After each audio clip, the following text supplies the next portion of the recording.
Alright, hey there everybody, welcome back to Ponderize. Today we will go over study questions for our Heartfelt All by Elder Uchtdorf.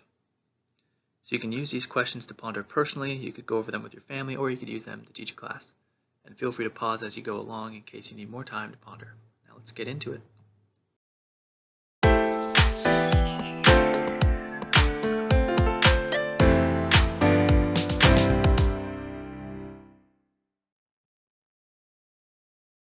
For question number 1, the quote is, "Our commitment to Him and His gospel can't be casual or occasional." The question is, well, the ponder part of this is think of one activity you have participated in casually and one activity you participated in seriously. What was the difference?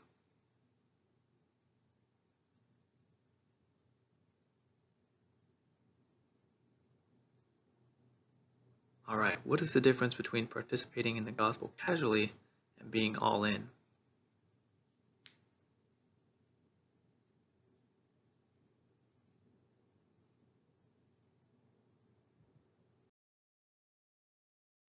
Question number 2.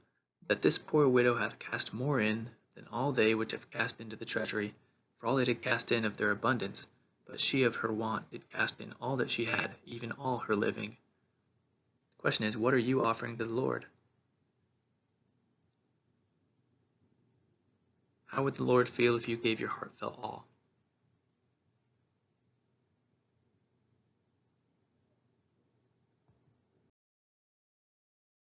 The value of the donation was measured not by the effect it had on the treasury, but by the effect it had on the heart of the donor.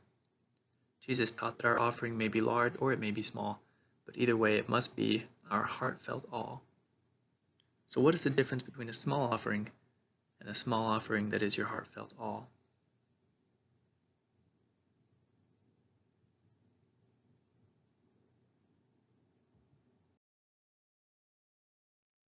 How can we balance the demands of life with our desires to offer our whole souls to the Lord?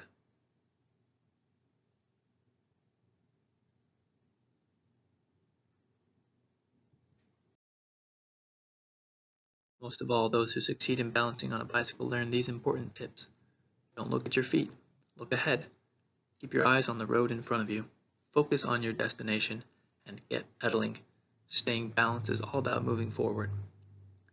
So what does a bicycle teach you about how to give your whole soul to Christ while balancing other commitments?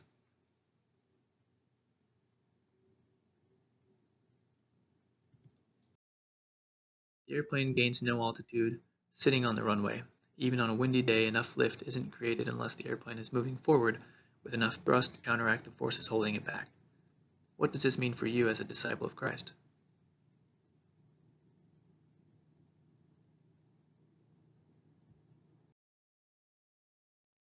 Being a disciple of Jesus Christ is not just one of many things we do. The Savior is the motivating power behind all that we do. What does this mean to you?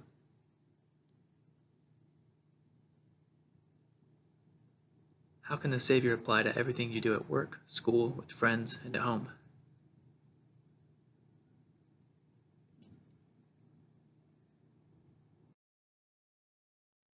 To sacrifice means to give something up in favor of something more valuable.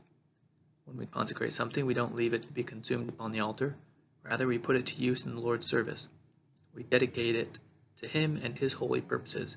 We receive the talents that the Lord has given us and strive to increase them, manifold, to become even more helpful in building the Lord's kingdom.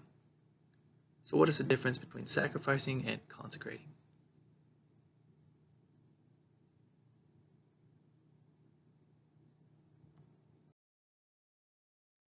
We are all invited to consecrate our lives to Him.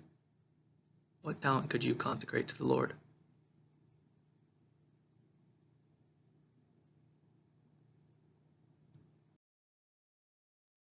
As we seek to purify our lives and look unto Christ in every thought, everything else begins to align. Over time, it all becomes one work, one joy, one holy purpose. It is the work of loving and serving God. It is loving and serving God's children. How do you feel as you read this? What stands out to you?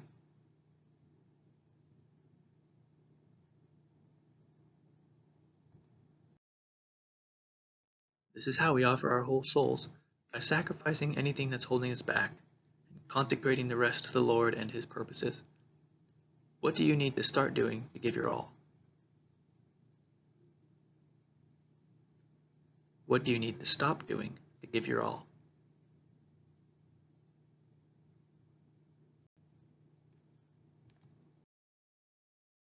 I hope you're able to get a lot out of that. It's a great talk. Hope you look more into it and are able to share it with those around you. Please like and subscribe for more of this positivity. Thanks. Bye.